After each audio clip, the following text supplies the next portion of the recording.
CEO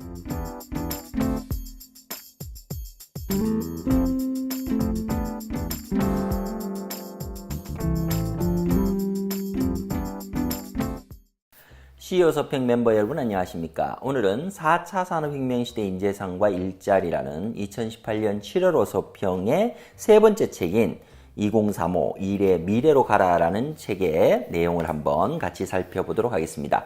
2035 일의 미래로 가라는 조병학, 박문혁이 지었습니다.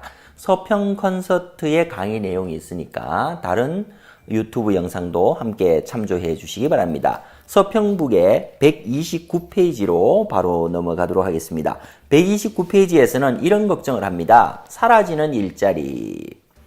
앞으로 일자리를 잃은 사람은 처음에 같은 직종으로 이동하려고 할 것이다.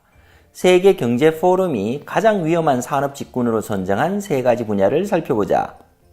의사나 간호사와 같은 전문직이 일하는 의료 서비스 분야, 석탄과 석유와 같은 에너지 분야, 은행이나 보험과 같은 금융 서비스 분야가 상위 세 분야이다. 신재생에너지인 태양광 발전으로 석유 사용이 계속 줄어든다면 같은 석유 관련 직종으로 이동할 수 있을까? 거의 불가능하다. 그렇다면 자기 일자리를 없앤 분야로 이동하는 것은 어떨까? 원유에 관련된 에너지 분야에서 일하다가 태양광 에너지 분야로 옮길 수 있는지 살펴보자. 원유 시추, 원유 수입, 정유, 석유 수송, 주유소 경영까지 태양광 발전과 아무런 관련이 없다. 태양광을 땅속에서 캐는 것도 아니고 공장에서 정제하는 과정도 없고 주유소처럼 팔지도 않는다. 이동은 전혀 불가능하다. 연관 분야로 가는 길도 사정은 마찬가지이다. 그렇다면 정말 고민이 생깁니다. 인간은 무슨 일을 해야 하는가? 어떤 정책을 펴야 하는가? 이것이 바로 2035 일의 미래로 가라의 어떤 방향점이 되겠죠. 일의 미래는 어떻게 만들어야 될까요? 그래서 두 번째 챕터, 서평의 두 번째 챕터입니다. 인간의 일로서 공장을 유치해야 한다고 주장하고 있습니다. 정부 조직 일자리는 어떻게 될까요? 이런 고민부터 다시 시작해 봅니다. 그렇다면 정부 조직의 일자리는 어떻게 될까? 한국의 2017년 대선 토론에서도 청년 실업과 맞물려 논란이 일었었다. 청년 실업을 넘어 앞으로 민간의 일자리는 엄청난 속도로 줄어든다. 2030년까지 기존의 일자리 절반가량이 줄어든다는 조사 결과도 있다. 여기서 정부는 예외일까? 전국 도로에 사물 인터넷이 깔리고 자율주행 자동차가 달리는데 교통경찰은 더 많아져 수신호를 하고 있을까? 아니면 운전자도 없는 차를 세워 범칙금을 부과하고 있을까? 참 걱정이죠? 세금으로도 살펴보자. 일자리가 줄어든다는 말은 돈이 없어 소비가 사라진다는 말이다. 간단하게 말해 세금을 거둘 곳이 줄어든다. 정부 조직은 민간의 수요 부진과 기술 발전에 이중 압력을 받게 될 것이다.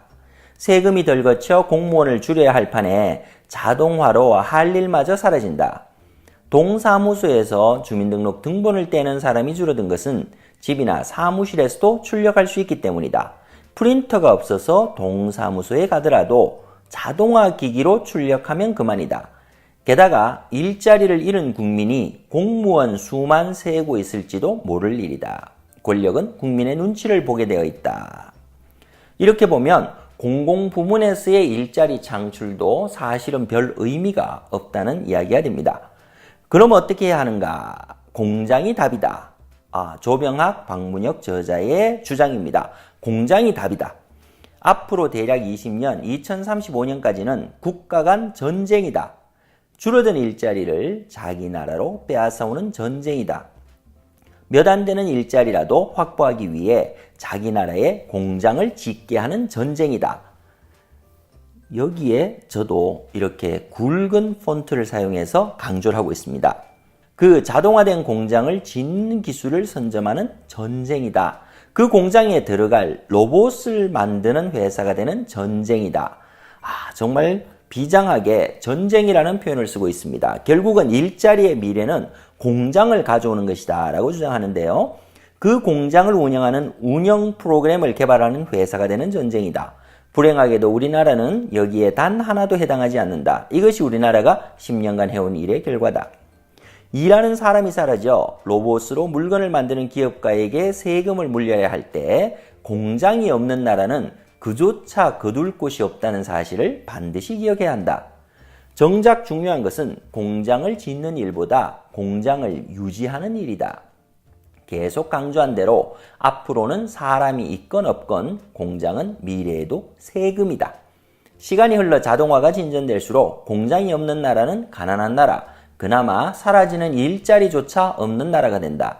계속 인구가 줄어드는 한국은 이제 땅이 남아 도는 나라가 된다. 국가와 지방자치단체를 가릴 일이 아니다. 어떻게든 공장을 유치해야 한다. 해외에서 들여오면 더없이 좋다. 그런데 지금 한국은 공장을 계속 폐쇄하고 있으니 더 걱정이 되지 않을 수가 없습니다. 공장의 중요성은 어떨까요? 131페이지로 넘어가서 조금 더 살펴보겠습니다. 공장의 중요성. 앞으로 계속 일자리가 줄면 정부는 누구에게 세금을 거둘 것인가?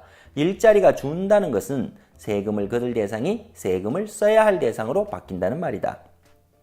2030년대까지는 기존의 일자리 50%가 사라지는 고통의 기간이다.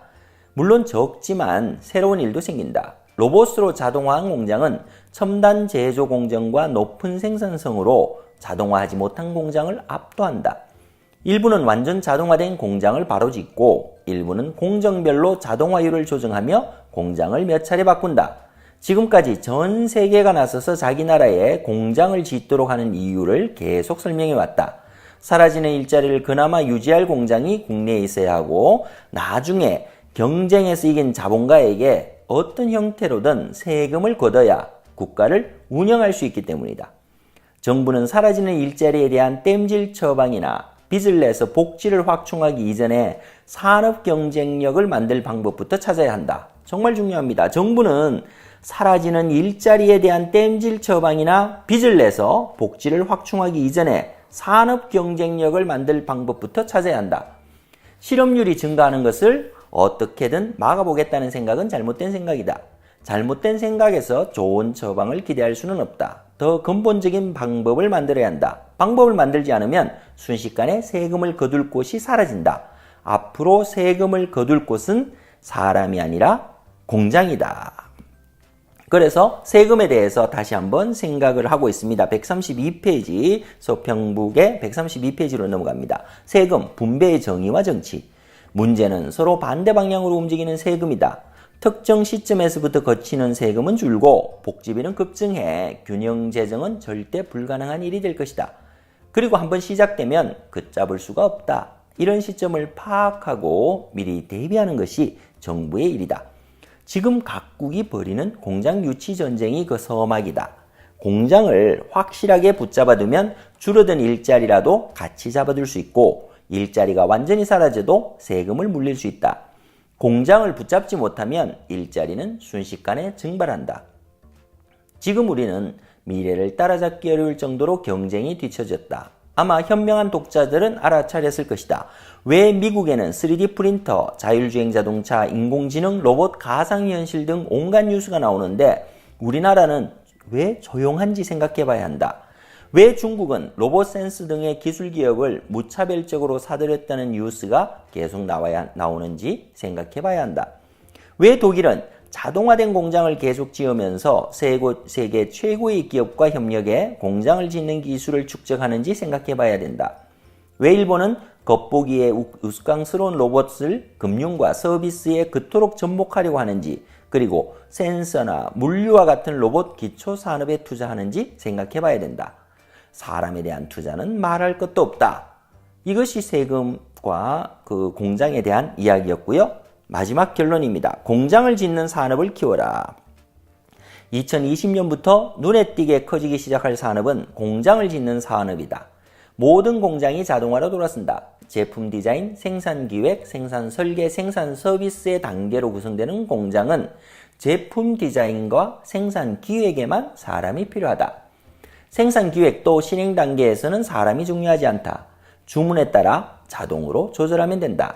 자동화된 공장에는 인공지능과 컴퓨터로 구성된 가상의 공장, 센서와 로봇과 소재로 가득한 실제 공장이 전부다. 공장 안과 밖, 공장 안의 물류도 모두 자동이다. 이런 공장을 짓는 산업은 상상을 초월하는 규모이고 능력을 갖춘 거대 기업 연합체가 모두 이를 가져간다. 이들이 이런 공장을 연구한 것은 이미 20년 이상이다. 이 일은 독일이 미국의 인공지능과 컴퓨터를 결합하고 일본의 센서와 물류 설비를 활용해서 하는 일이다.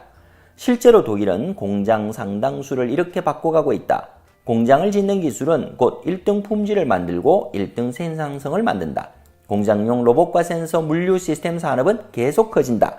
특히 센서는 공장에만 사용되는 것이 아니고 로봇의 기능 일부가 들어간 모든 곳과 사물 인터넷의 파이프라인 끝에 대량으로 사용된다.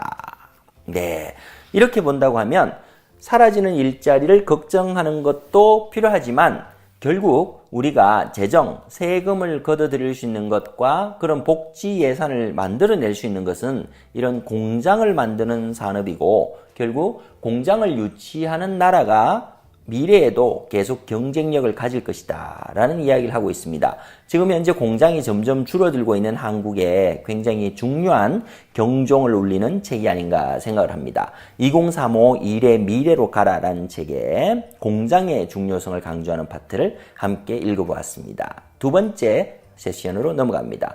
감사합니다.